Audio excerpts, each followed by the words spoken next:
Se tudo o que foi acordado, se tudo que foi acertado na COP26, o resultado será um aquecimento global de 2,4%. Portanto, os resultados da COP26 foram pífios, ou seja, na verdade, aquilo que se pretende resolver não vai se resolver. Desde a Revolução Industrial até hoje, o planeta já aqueceu 1,1%. E, obviamente, a meta que você tinha aí, que está sendo feita ao longo dessas várias COPs, é que o crescimento global não atingisse 2%. Aliás, a ideia era que ficasse em torno de 1,5%. Mas o que foi decidido ali faz com que, em primeiro lugar, simplesmente se fez ali agora um livro de regras como desdobramento lá do Acordo de Paris. Ou seja, depois de 6 anos do Acordo de Paris 2015, agora se faz um livro de regras, ou seja, já está bem atrasado. Toda a adesão é voluntária, portanto, quem não cumprir com as metas não tem sanção, não tem punição.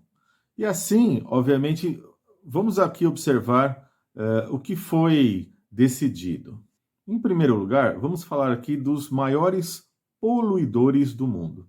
Se a gente pensar só em termos de CO2, segundo os dados do Our World in Data de 2019, os maiores poluidores, aqueles que mais emitem CO2 no mundo, são, em ordem decrescente, China, Estados Unidos, Índia, Rússia e Japão.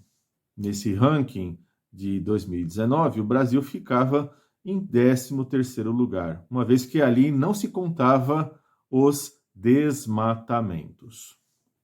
Esse ranking leva em consideração a poluição de 1850 até 2021, levando como critérios o quê? A queima fóssil de combustíveis, a mudança no uso do solo, a produção de cimento, que é altamente poluidora, e o desmatamento. Levando em conta agora uma nova metodologia feita aí pela Carbon Brief, onde se considera os desmatamentos, agora esse ranking dos maiores poluidores do mundo, em ordem decrescente, são Estados Unidos, China, Rússia, Brasil e Indonésia. E falando das metas específicas, temos o seguinte: em termos do carvão, que é responsável por 37% da geração de eletricidade no mundo, simplesmente quem não assinou o protocolo foi a China, os Estados Unidos, a Índia, a Austrália, todos eles ficaram aí de fora. Os países ricos se comprometem a não mais usar carvão até 2030 e os países pobres até 2040. Lembrando que você tem esses aí que eu acabei de apontar que simplesmente não vão se comprometer a eliminar o carvão.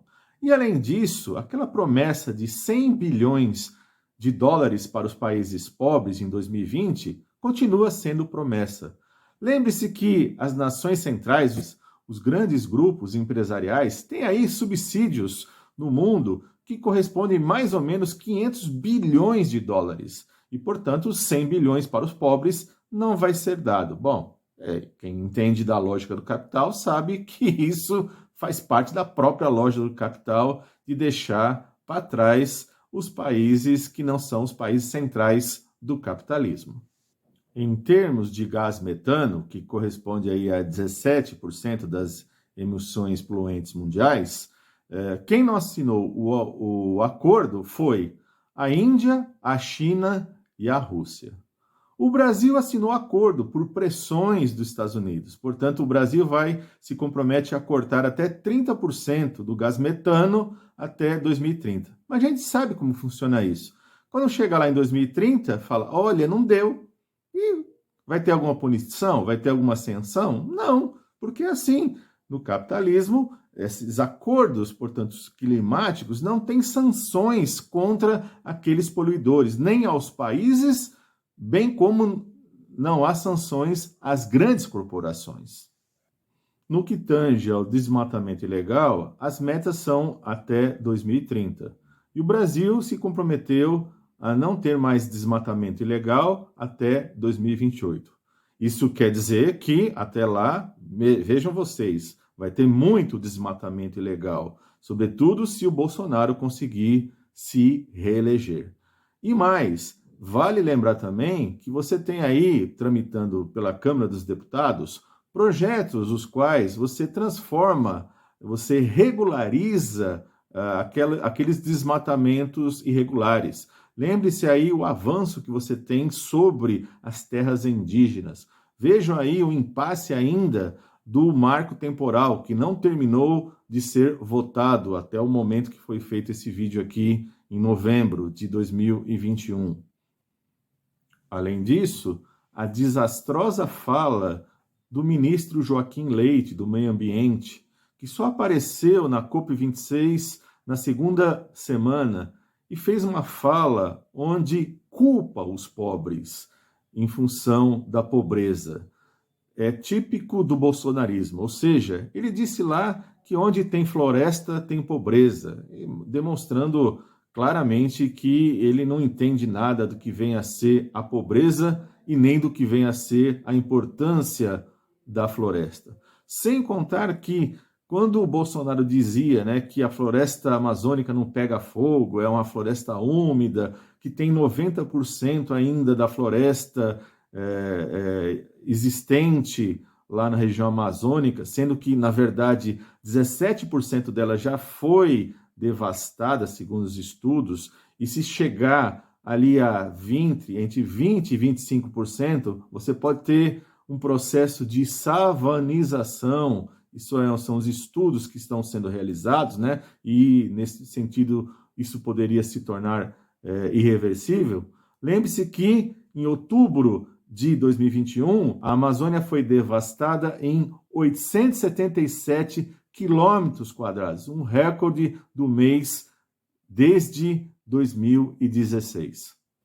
Além disso, a ideia de continuar tratando a questão do carbono em termos mercadológicos, achar que comprar ou vender créditos de carbono vai contribuir para os problemas da natureza mundial. Ou seja, é não entender que o problema central está no próprio capitalismo. Ou seja, o capitalismo ele é o grande articulador dessa desgraça que nós temos. Ou seja, o capital é ele que é o responsável pelo metabolismo social. Portanto, se a lógica pela busca de acumulação de capital, a lógica pela busca do lucro significar a destruição da natureza, o capital não vai ter pudor por fazer isso. Portanto, a única saída, de fato, não é com esses encontros internacionais, como já apontei num vídeo anterior, quando mal começava a COP26.